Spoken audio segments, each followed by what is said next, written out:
समंदर में रूस यूक्रेन के बीच सबसे विध्वंसक जंग शुरू हो चुकी है। इस जंग का केंद्र काला सागर और अज़ोव सी है, जहां दोनों ही देश एक दूसरे के जहाजों पर हमले कर रहे हैं। दरअसल ज़ेलेंस्की की ड्रोन ब्रिगेड ने रूस के युद्धपोत पर हमला किया था, जिसके बाद आग बबूला रूसी राष्ट्रपति ने काला सागर में मौजूद यूक्रेनी शिप को तबाह करने का आदेश जारी कर दिया।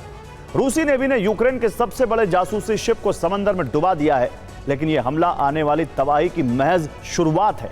माना जा रहा है, दावा है कि आने वाले दिनों में काला सागर में भीषण जंग भड़क सकती है। रूस यूक्रेन युद्ध में समंदर की जंग का सबसे विध्वंसक अध्याय शुरू हो चुका है।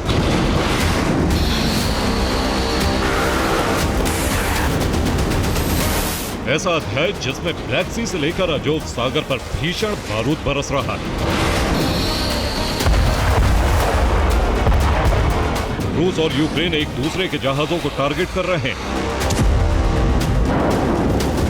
पहला वीडियो अज़ोव सी का है, जहां यूक्रेन ने रूसी युद्धपोत पर एरियल ड्रोन से हमला किया। हमले में रूसी युद्धपोत को काफी नुकसान पहुंचा। वहीं दूसरा वीडियो ब्लैक सी का है, जहां रूस ने यूक्रेनी नौसेना के जहाज को तबाह कर दिया। रूस ने यह हमला नेवल ड्रोन से किया। हमला इतना जबरदस्त था कि यूक्रेनी जहाज कुछ ही देर में समंदर की गहराइयों में डूब गए।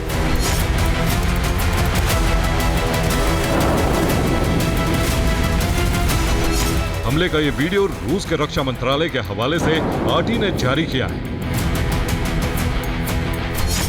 वीडियो में यूक्रेन का शिप नजर आ रहा है, वहीं पूर्वी दिशा से एक नेवल ड्रोन बेहद तेजी से शिप की तरफ बढ़ रहा है। कुछ ही सेकंड में ड्रोन शिप से टकराता है, जिसके बाद जबरदस्त धमाका होता है। यह धमाका इतना जबरदस्त था कि कई फीट ऊंचा आग और धुएं का गुबार उठता दिखाई दिया। रूस ने जिस नेवल शिप को तबाह किया वो यूक्रेन का सिम्फेरोपोल शिप था, जिसे साल 2019 में यूक्रेनी नौसेना में शामिल किया गया था। ये बीते एक दशक में यूक्रेन नौसेना में शामिल सबसे बड़ा जहाज था। इस शिप की लंबाई 180 फीट जबकि रफ्तार 22 किलोमीटर प्रति घंटा थी। ये यूक्रेनी नौसेना का जासूसी शिप था, जो करीब 450 किलोमीटर रेडियस में हर गतिविधि पर नजर रख सकता था।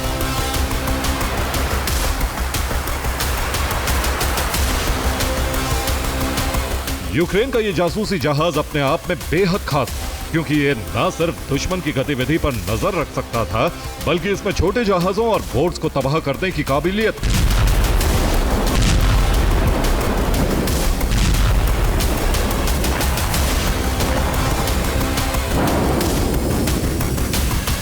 इस शिप पर एक आर्टिलरी सिस्टम मौजूद था, जिसके जरिए उसकी तरफ बढ़ते छोटे टारगेट्स को तबाह किया जा सकता था। लेकिन ये रूस के नेवल ड्रोन को ट्रैक करने में असफल रहा।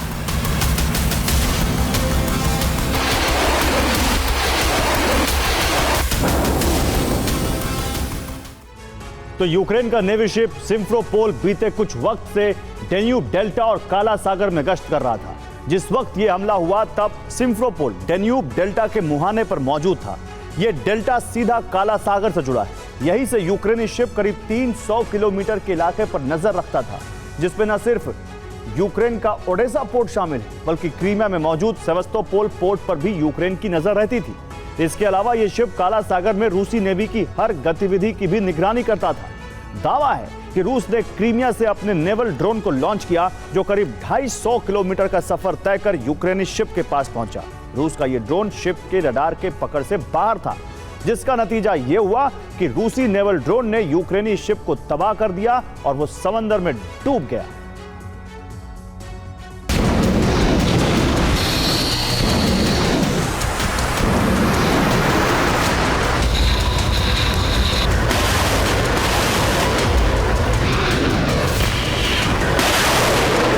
रूस के इस हमले को अज़ोव सागर में किए गए यूक्रेनी अटैक का जवाब माना जा रहा है।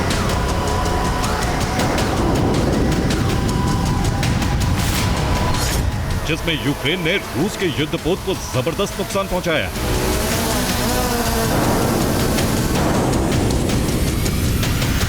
दरअसल 28 अगस्त को समंदर में 2 बड़े हमले किए गए। पहला हमला यूक्रेन ने अज़ोव सागर में किया। इस हमले में यूक्रेन ने रूसी युद्धपोत को टारगेट किया। जिसके जवाब में रूस ने ब्लैक सी में ऑपरेशन चलाया और यूक्रेन का सबसे बड़ा जासूसी शिप तबाह कर दी।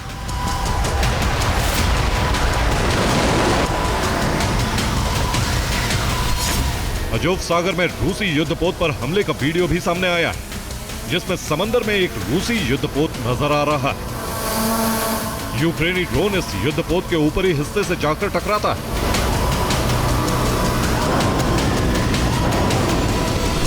यूक्रेन ने जिस युद्धपोत पर हमला किया वो रूस का बोयान क्लास कॉर्वेट। हमले के वक्त यह अजोव सागर में क्रीमिया के पास मौजूद था।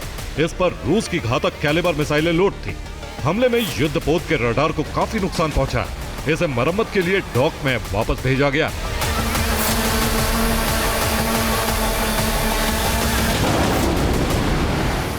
दावा है कि इस ऑपरेशन को यूक्रेन की खुफिया एजेंसी GUR ने अंजाम दी। हमले के लिए यूक्रेन ने किस ड्रोन का इस्तेमाल किया यह अभी तक साफ नहीं।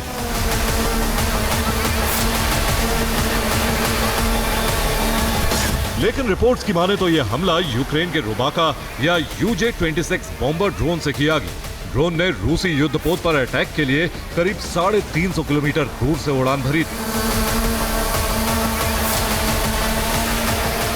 ऐसा पहली बार है जब यूक्रेन ने रूस के किसी कॉर्वेट युद्धपोत पर हमला किया।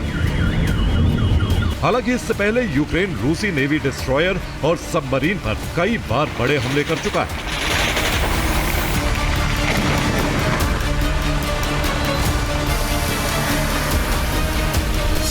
अप्रैल 2022 को यूक्रेन ने रूस के मॉस्कोवा युद्धपोत को तबाह कर दिया था। इस पर यूक्रेन ने 2 नेपच्यून मिसाइलों से हमला किया था।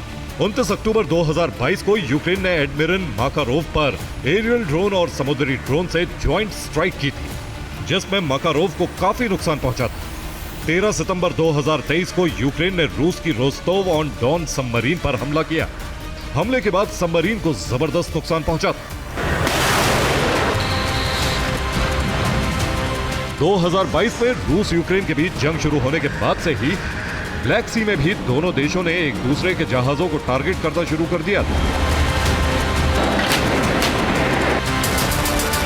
जिसके बाद तुर्की ने कई बार दोनों देशों के बीच समझौता करवाने की कोशिश की। कभी समझौता कुछ महीनों में ही टूट गए तो कभी समझौते का मसौदा बातचीत की टेबल तक पहुंच ही नहीं सका। लेकिन फरवरी 2025 में ट्रंप के आने के बाद तुर्की ने अमेरिका और सऊदी अरब की मदद से ब्लैक सी में हमले रोकने की कोशिशें शुरू की थी, जिसके बाद कुछ वक्त के लिए ही सही लेकिन समंदर का यह इलाका शांत हो गया था। मगर बीते 24 घंटों में हुए हमलों से साफ है, ब्लैक सी से लेकर अजोव सागर तक फिर एक बार बारूदी अग्नि भड़क चुकी और आने वाले वक्त में इसका अंजाम बेहद भयानक होने वाला है। Bureau report, TV9 Bharatvarsh.